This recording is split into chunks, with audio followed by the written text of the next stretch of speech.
Hi hello வணக்கம். Health is wealthy தமிழா.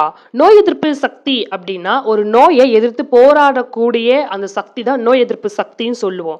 அது குறைவானா நம்ம உடம்புல என்னென்ன விதமான சிம்டம்ஸ் இருக்கோ அதை நம்ம எப்படி நம்ம உடம்புல நோய் எதிர்ப்பு சக்தி குறைஞ்சிருக்குது அப்படின்றத கண்டுபிடிக்கலாம் அப்படின்றத இந்த வீடியோவில் தெளிவாக பார்க்கலாம். அதுக்கு முன்னாடி நம்ம சேனலுக்கு இப்போ தான் நீங்கள் ஃபர்ஸ்ட் டைம் வரீங்க அப்படின்னா சப்ஸ்கிரைப் பட்டனை ப்ரெஸ் பண்ணிக்கோங்க. மறக்காமல் பக்கத்தில் இருக்கிற பெல் ஐக்கானையும் கிளிக் பண்ணிக்கோங்க. முதலாவது மன அழுத்தம். அதாவது நீங்க மன அழுத்தம் இல்ல டிப்ரஷன், டென்ஷன்ல இருக்கும் பொழுது, இது உங்களுடைய நோய் எதிர்ப்பு சக்திய குறைக்கிறதுக்கு ரொம்ப முதல் முக்கிய காரணம். இது நீங்க அதிகரிச்சுட்டீங்க அப்படின்னா, ரத்தத்துல வெள்ளையுடைய சிகப்பணுக்கள அழித்துவிடும். அது மட்டும் இல்லாம நோய்களை எதிர்த்து போராடும் தன்மையும் இது குறைச்சிடும். இதனால தேவையற்ற சிந்தனைகள, மன அழுத்தத்த விட்டொழியுங்க. இரண்டாவது ஆரோக்கியமான உணர்வு. அதாவது நீங்க தொடர் தொற்றுக்கள் ஏற்படுத்துற மாதிரியான சக்திகள் நம்ம உடம்புல குறைந்தது அப்படின்னா, இந்த நோய் எதிர்ப்பு சக்தி குறைஞ்சிடும். அதனால வெள்ளை அணுக்கள நல்லா எப்பவுமே அதிகப்படுத்துற மாதிரியான உணவ உங்களுடைய உணவுல சேர்த்துக்கோங்க.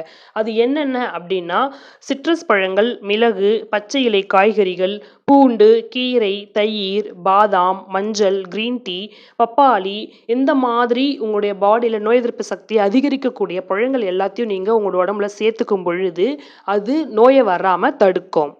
மூணாவது சோர்வு.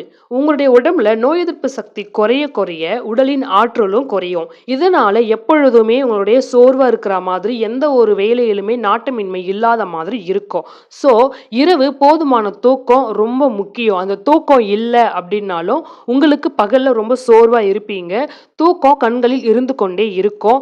தூங்கலாமா அப்படின்ற ஒரு ஏக்கம் மட்டுமே இருக்கும். ஸோ நல்ல நிம்மதியான 8 ஹவர் தூக்கம் தான் உங்களுடைய மறுநாள் ஆக்டிவா வச்சுக்கிறதுக்கு.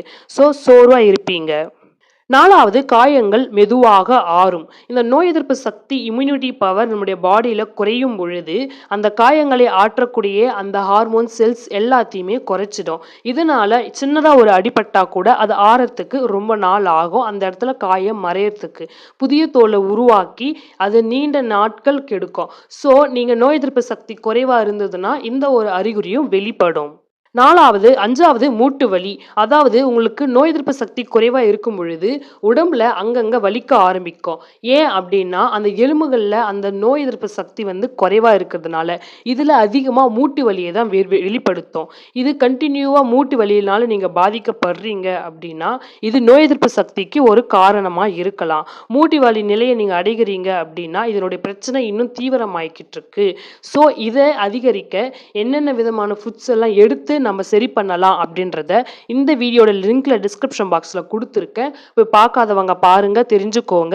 உங்களுடைய உடம்புல நோய் எதிர்ப்பு சக்தியை அதிகரிக்க.